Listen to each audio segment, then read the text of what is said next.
नमस्कार, मी डॉक्टर सविता पटेल, नंदुरबार, मराठी विषय शिक्षिका। मराठी राजभाषा गौरव दिन त्या निमित्ताने सर्वप्रथम सर्वांना खूप खूप शुभेच्छा। आजचा दिवस वि.वा. शिरवाडकर, ज्ञानपीठ प्राप्त वि.वा. शिरवाडकर म्हणजेच कुसुमाग्रज यांचा जन्मदिवस सर्वत्र राजभाषा गौरव दिवस म्हणून आपण साजरा करत आहोत। त्या निमित्ताने त्यांच्या विचारांना आणि त्यांच्या साहित्याला मी अभिवादन करते।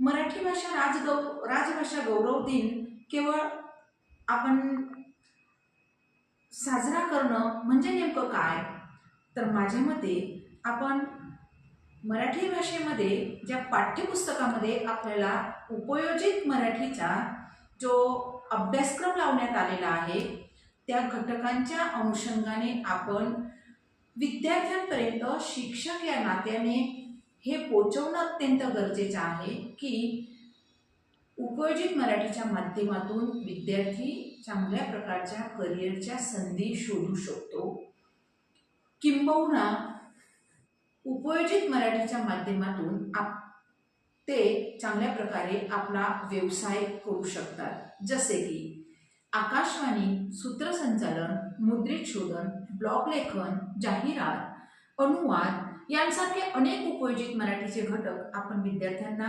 शिकवत असतो। यातून बऱ्याचदा प्रश्न असा निर्माण होतो की विज्ञान शाखेकडील विद्यार्थी कुठेतरी इंजिनियर होतील, डॉक्टर होतील किंवा फार्मसी, नर्सिंग कुठे जातील, मग कले शाखेतील विद्यार्थ्यांचं काय?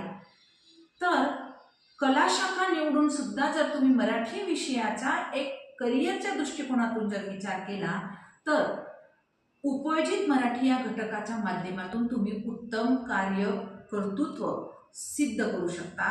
जसं की सूत्रसंचालन, असं म्हणतात की सूत्रसंचालनातून एक आपण व्यावसायिक सूत्रसंचालकाकडे वळू शकतो आणि यासाठी आपल्याला अफाट वाचन करावं लागेल। अवांतर वाचन आपल्याला अत्यंत आवश्यक आहे। चालू घडामोडी असतील, वृत्तपत्र असतील आणि त्या गोष्टी आपल्याकडे जर का आपल्या ज्ञानाचा भांडार जर चांगल्या प्रकारे असेल तर आपण उत्तम सूत्रसंचालक विषयाला अनुसरून जे काही आपल्याला कार्यक्रमाचे जे काही पत्रिका आपल्या समोर आहे, कार्यक्रमाचं औचित्य आपल्या समोर जर का असलं तर आपण चांगल्या प्रकारे सूत्रसंचालकाची भूमिका निभावू शकतो आणि आपण एक व्यावसायिक सूत्रसंचालक होऊ शकतो। तसंच आकाशवाणीवर रेडिओ जॉकी म्हणजे आरजे ही भूमिका सुद्धा आपण चांगल्या प्रकारे निभावू शकतो।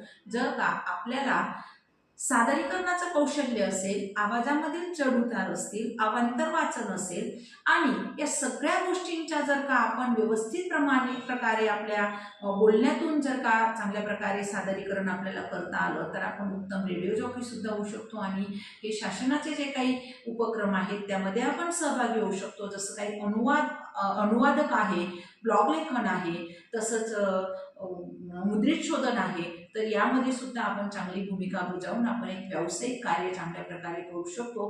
मराठी भाषा घेतल्यानंतर करिअर काय असा जो काही प्रश्न निर्माण होतो विद्यार्थ्यांच्या मनामध्ये किंवा विद्यार्थ्यांच्या पालकांमध्ये, तर आपण शिक्षक या नात्याने जर त्यांच्यासमोर या सगळ्या मराठी भाषेतून करिअरच्या ज्या काही वाटा आहेत त्या विविध प्रकारे जर त्यांच्यापर्यंत समजवल्या आणि त्यांना त्यासाठी योग्य मार्गदर्शन केलं तर निश्चितच मला असं वाटतं की आजच्या दिवशी खऱ्या अर्थाने आपण आज राजभाषा गौरव दिन साजरा केला आणि विद्यार्थ्यांना आपण योग्य दिशेला नेऊन पोचवलं असा त्याचा अर्थ होईल। परत एकदा विष्णू वामन शिरवाडकर तथा कुसुमाग्रज यांच्या काव्याच्या ओळी या ठिकाणी अधोरेखित करते। माझ्या मराठी मातीचा लावा ललाट असं पिळा, तयानेच खुलती दर्या खोऱ्यातील शिळा, तयानेच खुलती दर्या खोऱ्यातील शिळा।